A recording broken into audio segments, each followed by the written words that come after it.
Hey, what is up everybody? My name is Rahul Singh Chauhan, and in this video we'll be talking about a few projects that you could make if you are an absolute beginner. So I was once in your place and it was not a long ago, and even I had my fair share of problems as to where to start my journey from what can I make so that I can become better at cybersecurity besides playing capture the flag competitions or trying out rooms at Try Hack Me. So here are my projects that I did when I was an absolute beginner, and for the sake of reference I'll also be giving out or I'll be putting the links to those projects that I made in the description of the video itself. So let's just begin. Okay, so the first project that I made was a keylogger. So if you do not know what a keylogger is a program that captures your keystrokes. And depending upon how sophisticated it has been made or what functionalities an attacker has put into it, a keylogger can capture your keystrokes, can even record your voice, or even take a snapshot of your screen, or even open up your camera, depending upon the functionality, as I just said, that he or she has added. And it can send it to its email address or some other web interface. So, for example, if I open up my keylogger, what it did was it captured the keystrokes, and it was a pretty basic keylogger because this was the first time I was entering into projects. And what it did was it captured the keystrokes, and then what it did was it sent the keystrokes to my email ID that I just provided. So this is where I entered my email ID, and this is where I entered the passcode.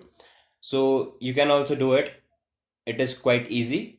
I made it with the help of input and SMTP-lib. So the second project that I want to talk about is called phishing.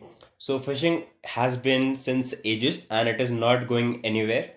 The thing is, the attack model has become quite sophisticated, so you might find it pretty difficult to actually differentiate between a authentic page and a phishing page. So I implemented it using PHP, and the second one I implemented it using Node.js. So as you can see that the first one is called just phishing, and I implemented it with the help of Node.js. So what it does, it as soon as you run this, what it'll do is it'll open up a web page for you, and as soon as you enter the credentials, it'll save it in a file. Similarly, if I open up the phishing.php page, you can see that there's a phishing.html page, which is the page that looks similar to a authentic page, and the login details.php page. What it'll do is it will gather your credentials and it will save to a file called logfile.txt. As I said, that it is quite easy to implement. So the third tool that we'll be talking about here is called Sniffer. It is a network sniffer. So what it does is it will sniff your network to see all the network devices that are active in your network. So again, this is one of the few projects that I made when I was in the initial phases. So I have made it as similar to an original tool. For example, if I were to run it, I'll run it as Python, name of the file, which is sniffdoll.py, tag IP, and followed by the IP address that I want to add, followed by the subnet. So it will not only scan for that IP, but it'll scan for the entire range. It'll not only give you the IP, but it'll also give you the MAC address of the corresponding IP address. So the packages that I used was KP and ArcParse. ArcParse because I wanted to provide the IP address as a part of the command line. So ArcParse is one such module that can help you achieve that. So the next project that I did is called steganography. So we all have heard of steganography. It is the art or the process of hiding text or a secret file inside a photograph or a audio file or a text file for that matter. Some tools can even hide it in white spaces, which is quite, which is, and so as you can see, this is how I did it.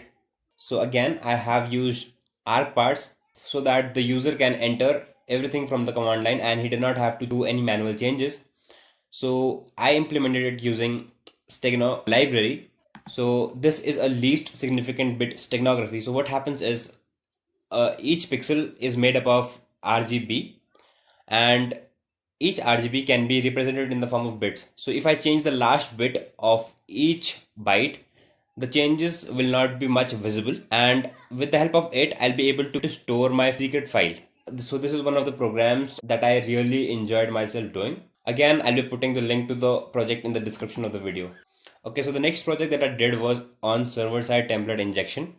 So this was after I studied about server-side template injection and I wanted to implement it. So what server-side template injection is, it allows an attacker to inject code, and that code after being executed gets reflected on the web page.